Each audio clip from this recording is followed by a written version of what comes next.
Praticien, praticienne, bonjour. Dans cette vidéo, je vais vous parler de chats, de chiens, de peluches et de citations. Alors, tous ces éléments-là qui pullulent sur nos fils d'actualité de Facebook. Alors, pourquoi on fait ça? C'est une manière détournée pour répondre à une question qu'on m'a posée par mail. C'est la question de la gestion d'un compte Facebook, ou plus globalement la gestion d'un compte en réseau social. Qu'est-ce qui fait qu'un réseau social est pertinent ou pas pour le développement d'une activité? C'est une question qui se pose.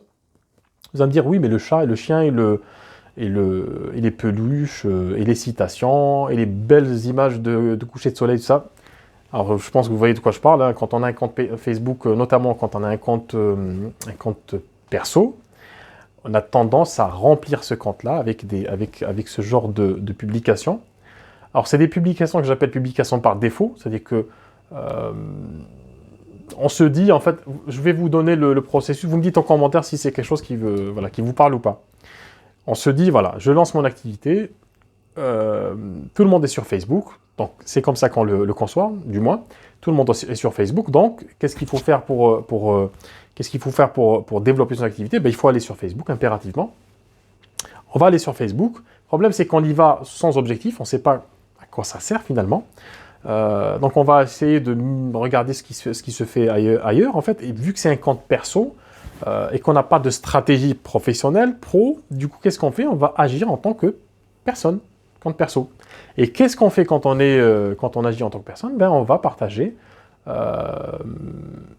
des choses un peu légères, on va partager des choses un peu personnelles, les chats, les chiens, les photos de vacances, Alors je dis pas que c'est mal de faire ça. C'est pas grave d'avoir un chien, un chat et puis d'être en vacances, c'est pas. Mais la question c'est, est-ce que dans cet espace-là, est-ce que c'est vraiment très pertinent de le faire? Je vais vous parler, restez jusqu'à la fin de la vidéo, je vais vous parler d'une stratégie intéressante et très très puissante en fait qui va vous aider aussi sur Facebook, si vous êtes sur Facebook notamment. Donc, qu'est-ce qu'on fait? En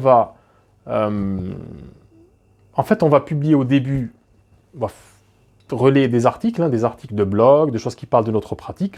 Ensuite, on n'a plus d'inspiration, donc on va commencer à piocher dans notre vie personnelle. Donc, le beau chat qu'on a, le chien, le jardin, le soleil, il fait beau aujourd'hui, il y a trop de PV, il y a trop de il pleut, machin. On va faire une petite pause, et puis on va se décaler un petit peu, et on va aller regarder de l'autre côté. Alors, qu'est-ce qui se passe de l'autre côté? C'est toutes les personnes, tous les futurs consultants qui ont besoin de votre expertise en tant que praticien, en tant que thérapeute, qui sont sur Facebook, pas forcément pour chercher un praticien, mais pour s'enquérir de ce qui se passe dans le monde, pour avoir de l'information, pour interagir avec leur famille, etc. Parce que c'est un réseau social, donc il y a le côté interaction sociale. Donc, ils tombent sur votre page, perso, et puis ils voient le chien, le chat, toute la fine équipe. Et là, de vous à moi, c'est-à-dire, est-ce que vous pensez qu'en faisant ça, vous allez créer du lien? Créer du lien pas en tant que personne, en tant que praticien ou praticienne. Est-ce que vous allez créer du lien avec ces personnes-là?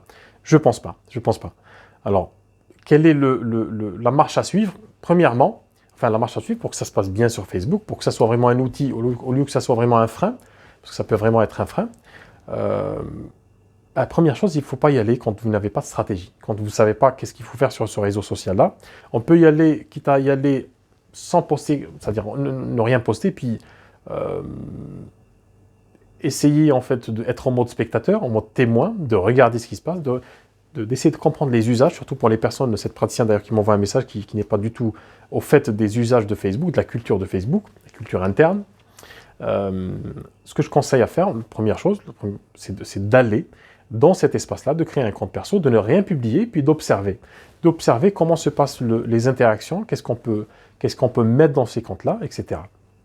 Ça permet de s'habituer à l'outil, parce que le premier pas est toujours le plus difficile. C'est pour ça, de loin, on se dit, voilà, Facebook, tout le monde parle de Facebook. Moi, ça fait 10 ans que ça existe, ça fait 15 ans. J'ai jamais été, je suis en retard, j'ai raté 15 ans vous ratez rien du tout. Facebook, c'est juste un espace c'est comme une association, une grosse association d'ailleurs, la plus grosse association du monde. C'est le plus gros comptoir du monde d'ailleurs, le plus gros bar du monde, virtuel, où il y a quasiment la moitié de l'humanité qui se côtoie, qui se croise. Donc, vous n'allez rien rater. Tout est possible sur Facebook, c'est-à-dire si vous démarrez aujourd'hui, vous créez un compte, c'est possible de développer votre activité sur Facebook. Allez-y, regardez comment ça marche. Dès que vous avez compris comment ça marche, faites une pause, deuxième pause d'ailleurs, et puis réfléchissez à comment, quelle stratégie, pourquoi vous allez sur Facebook, quel type de personne vous voulez cibler, quel est votre message, quelle est votre singularité. Donc ça, c'est important. La chose dont je voulais vous parler donc, au début de vidéo, je laisse à la fin, le meilleur pour la fin, hein, c'est la puissance du profil personnel. Alors beaucoup de personnes pensent qu'il faut avoir un profil pro, d'ailleurs sur Facebook, pour développer son activité. C'est une...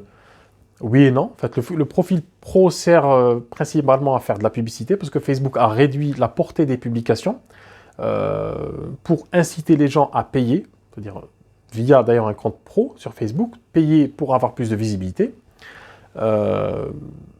Et du coup, la portée est très très restreinte. Ce qui est intéressant, c'est d'utiliser un compte perso pour faire la promotion de son activité, mais pas comme un bourrin, de manière intelligente, de manière un peu plus fine. Ce qu'on va faire, c'est qu'on va diffuser de l'information sur ce compte personnel, une information émotionnelle, personnelle, vous virez les chats, vous virez les chiens, quoique ça peut être intéressant si on peut les utiliser comme un support pour parler de son activité ou d'une expérience qu'on fait dans son activité. Donc, on utilise son compte personnel pour communiquer sur son activité. Pourquoi? Parce que les gens qui tombent sur premièrement, les gens qui tombent sur votre compte Facebook, ils se disent cette personne est investie par une mission. C'est-à-dire sur son compte personnel, quasiment, elle ne parle que de son métier, donc c'est quelque chose qui lui tient à cœur, c'est quelque chose qui la fait vibrer, donc au point où elle en parle comme ça sur un compte personnel. Donc c'est quelque chose qui accapare sa vie. Bon, je sais que ce n'est pas le cas, hein, parce qu'on est praticien ou thérapeute, on ne fait pas que ça. Hein. Heureusement d'ailleurs, on est beaucoup plus large et grand et en latitude que son métier. D'ailleurs, c'est bizarre qu'on se définisse par son métier, parce qu'on est plus que ça. Parenthèse, je ferme la parenthèse. Mais l'idée c'est quoi? C'est que les gens, quand ils tombent sur votre compte, ils se disent voilà, cette personne est impliquée, c'est intéressant. On ne s'attend pas en fait à avoir de l'information commerciale, parce que sur un compte pro, c'est forcément une information de type commercial qu'on s'attend à trouver. Et sur un compte perso, on s'attend à avoir une communication personnelle. Donc, il faut être à la hauteur de cette attente-là, de l'autre côté, en tant que praticien, en tant que praticienne, en tant que thérapeute, et puis de communiquer sur son activité de manière générale, mais de manière beaucoup plus émotionnelle, beaucoup plus personnelle. Ça, c'est une première chose. La deuxième, c'est qu'en interagissant, parce que ça reste un réseau social, en interagissant avec les gens dans des groupes, dans des pages, dans des cercles définis, sur des thématiques définies, même géographiques. Par exemple, si vous habitez dans une ville, ça peut être intéressant de rejoindre des groupes locaux et puis de communiquer avec ces gens-là, d'interagir avec les gens. Donc c'est intéressant parce que les gens, quand ils vont discuter avec vous, s'ils trouvent que vos propos sont intéressants, ils ont le réflexe, et on le fait très souvent, de cliquer sur sur le pseudonyme, sur le compte perso, et puis d'aller voir qui est cette personne-là qui communique avec moi. Parce que c'est facile, on ne peut pas le faire dans la vraie vie, on peut le faire de manière très complexe, hein. Il faut aller voir il faut recruter un enquêteur et tout, un détective privé pour savoir qui m'a dit telle blague, hein. Bon, ça se fait pas, mais limite. On va demander aux collègues de travail qui est qui, qu'est-ce qu'il fait, qu'est-ce qu'elle fait, etc. Là, sur Facebook, c'est présenté sur un plateau en or, parce que vous suffit de cliquer sur le profil perso et puis vous avez toutes les informations. Donc, ce qui se passe, c'est que les gens cliquent sur l'information, sur le profil personnel, et puis ils vont aller sur cette page personnelle, et puis ils vont voir ce que vous faites. Et là, ça va éveiller l'intérêt, parce que si vous avez discuté avec ces personnes et que vous les avez intéressés, il y a quelque chose en vous qui les a intéressés, eh bien, vous les redirigez vers cette page personnelle dans laquelle vous allez engager la conversation à travers vos publications. Vous passez en privé, vous discutez avec les personnes et vous voyez si vous pouvez les aider. Donc, c'est une astuce qui est très puissante si vous voulez développer votre activité en utilisant un compte perso. Mais n'oubliez pas, si vous n'avez pas de stratégie, n'y allez pas ou ne publiez pas. Soignez votre profil personnel, c'est très important. Ayez un profil personnel qui vous ressemble.